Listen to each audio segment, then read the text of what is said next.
Haya ni mambo makuu matatu ambayo mfugaji anayeanza ufugaji wa nguruwe asipoyazingatia, kuna hatari ya kukosa faida au kuingia hasara katika mradi wake wa ufugaji wa nguruwe. Kosa la kwanza ni kuanza ufugaji bila mahesabu. Wafugaji wengi wanakuwa wana tabia ya kuingia kwenye ufugaji kwa sababu ameona mtu fulani anafuga, kwa sababu ya ushabiki, kwa sababu amepata matangazo kwenye mitandao kwamba ufugaji wa nguruwe unalipa, na anaingia bila kujua kwamba nguruwe wanahitaji kiasi gani cha chakula, anahitaji kufuga nguruwe wangapi. Kwa ujumla anaingia bila kupata ile business plan. Sasa hatari ambayo inatokea ni kwamba huyo mfugaji anaweza kupata hasara kulingana na uwekezaji alioanza nao bila kufanya mahesabu. Kwa hiyo ni vema mfugaji anapotaka kuingia kwenye ufugaji, kwanza afanye mchanganuo wa gharama, ajue gharama za chakula, ajue gharama za kununua nguruwe, ajue gharama za kuwalisha nguruwe kwa kipindi fulani, kwa sababu unapoanza kufuga nguruwe kuna kipindi lazima uingize hela, alafu baada ya muda fulani ndipo uweze kupata faida. Unajua ni muda gani? Wastani ni miezi 10. Je, unajua hiyo miezi 10 inapangiliwaje? Hilo ni kosa la kwanza ambalo wafugaji wengi wanaingia bila kufanya budget, bila kufanya upembuzi yakinifu, kufanya mahesabu.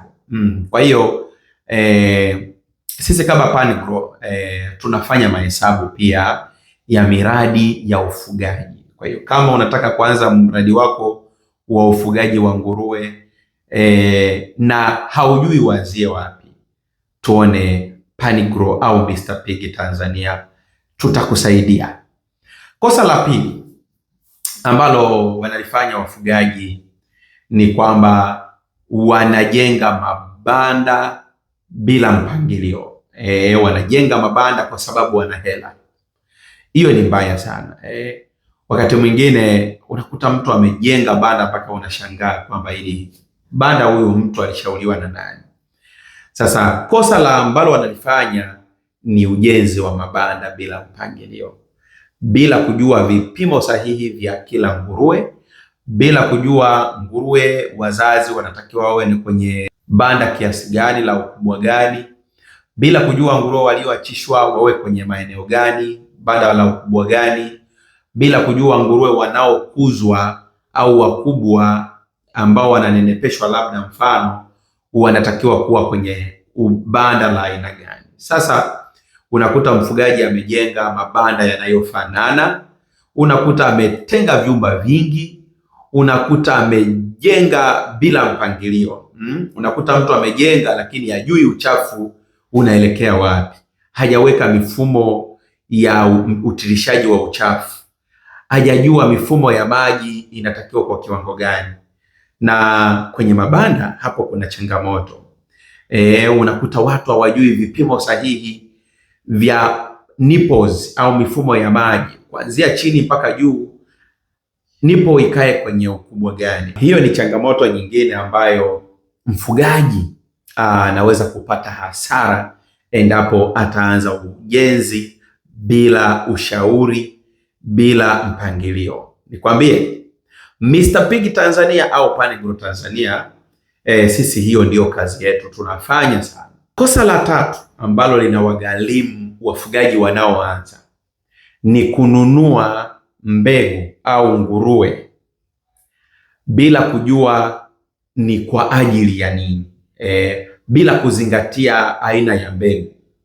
Wafugaji wengi wananunua kwa sababu wameona nguruwe wanafugwa sehemu, hawajui aina gani ni kwa ajili ya nini. Ikumbukwe kwamba hawa nguruwe wana aina zao. Kuna nguruwe ambao ni kwa ajili ya uzazi na kuna nguruwe ambao ni kwa ajili ya uzalishaji nyama. Sasa kuna mtu ananunua nguruwe ambao wanafaa kwenye uzalishaji wa nyama, lakini ananunua kwa ajili ya kwenda kumfanya awe mzazi. Hiyo ni changamoto. Sasa ni sehemu nyingine ya tatu au kosa la tatu ambalo litakupelekea hasara wewe mfugaji.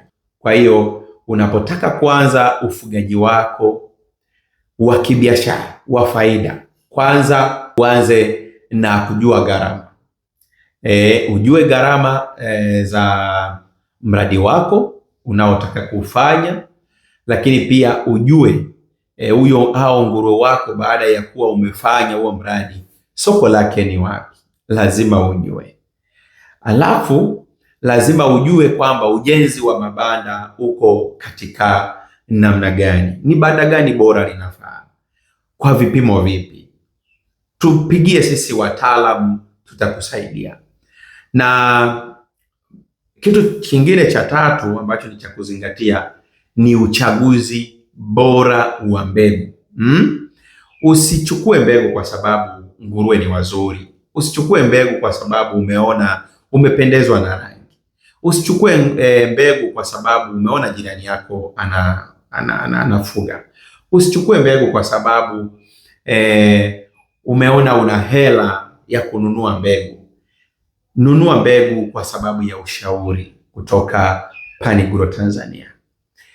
Sisi tutakusaidia, tutakuelewesha ni mbegu gani ambayo inafaa, ni mbegu gani ya kufugwa, ni mbegu gani ambayo si ya kufugwa, ni mbegu gani ya kunenepesha, ni mbegu gani umtumie kama mzazi.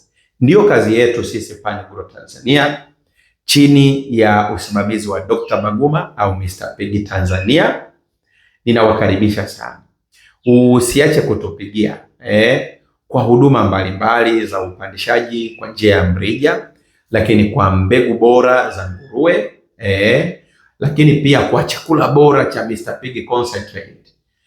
Na hii sio ya kukosa. Wale wanaotaka kufuga kwa faida bila hasara, ni muda wako kupigia Mr. Pig kwa ajili ya kupata huduma zetu pamoja na chakula bora cha nguruwe Tanzania. Mawasiliano yetu ni 0678 898874, lakini pia ni 0740348874. Tunapatikana Dar es Salaam makao makuu, lakini huduma zetu ziko mikoa yote Tanzania. Kwa hiyo ninawakaribisha, na wewe unayetazama hii video usisahau kusubscribe, kulike, kushare na kuacha komenti yako juu ya masomo ambayo tunaendelea kuyatoa. Ni mwalimu wako Dr. Baguma ambaye nitaendelea kukufundisha mambo mbalimbali kupitia katika YouTube channel yetu ya Pan-Gro Tanzania. Usiache kuendelea kufuatilia ili uweze kujifunza mambo mengi yanayohusiana na ufugaji. Asanteni sana.